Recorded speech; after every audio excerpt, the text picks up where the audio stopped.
Looking at the markets, we saw yet another down performance on Friday. The banking sector really seeming to have come under pressure. What sense are you making of the markets at the moment and the activity we're seeing play out on that end?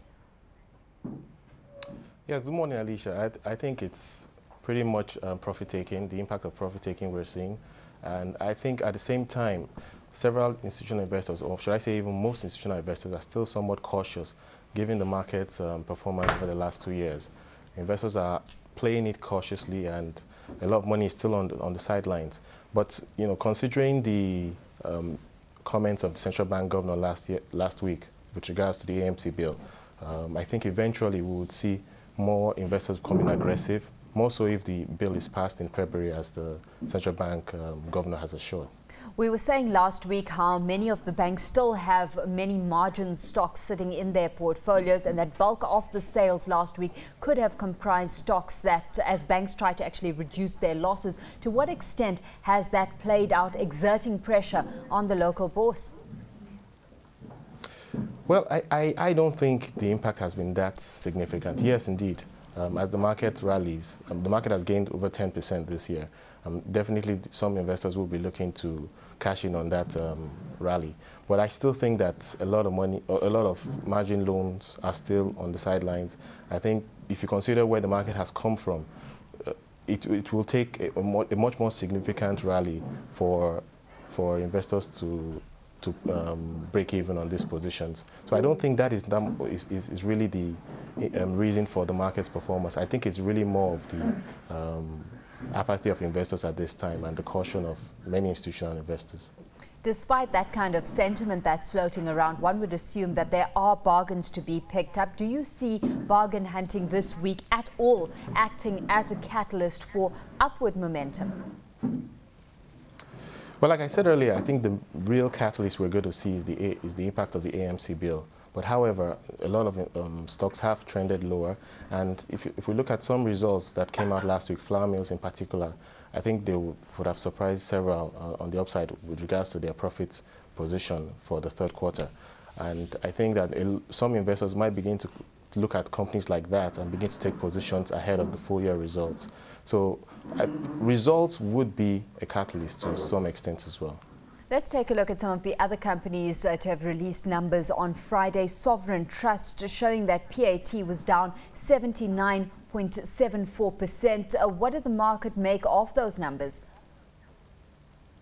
Well, I think the whole insurance sector, investors are not really looking that way for now. I think the focus is more on the banks and the other non-financials. Sovereign Trust performance, we believe it simply reflects the impact of provisioning for doubtful debts and also for losses from investments, considering the equity market performance over the last 2 years. I think the impact of this will be much more moderate going forward.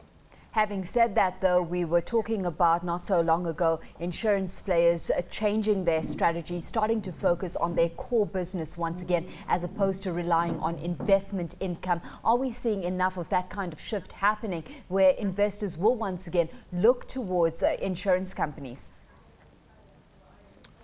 Well, I think in a market recovery such as Nigeria, investors tend to play the better, in quotes, sectors initially, looking at sectors like the banks, looking at the non-financials, looking at companies that had poor performance, that will probably not be sustained in the short term and will probably recover quickly. Flour mills is an example in that case.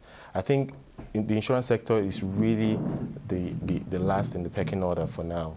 So the insurance sector, I still don't think will do very well in the short to medium term. In the meantime, Royal Exchange was the other company to have come out with numbers, and that's a company that's moved from a net loss position to a profitable position right now. And more interesting is that we've got forecasts for the 12 months to the end of December this year, also looking extremely positive. The company looking at extreme growth this year. What's your view on Royal Exchange right now? Well, I think Royal Exchange is accounted. Well, in fact, maybe I should say at this point that I think within the insurance space, there are companies that we favor. starting with the likes of Custodian and Allied Insurance. You may have heard a few 2 weeks ago, I think, they announced a share buyback, the first in the market. I think that obviously shows their strong position at this time. But coming back to Royal Exchange, it's a counter that we also will like going forward. But the big risk in the whole insurance space as a whole is really disclosure. We've seen the impact of that in the banking sector. I think we haven't, perhaps if we see the level of scrutiny that we've seen in the banking sector, more investors will be assured about that sector as a whole. But Royal Exchange, we will rate it as a whole for now.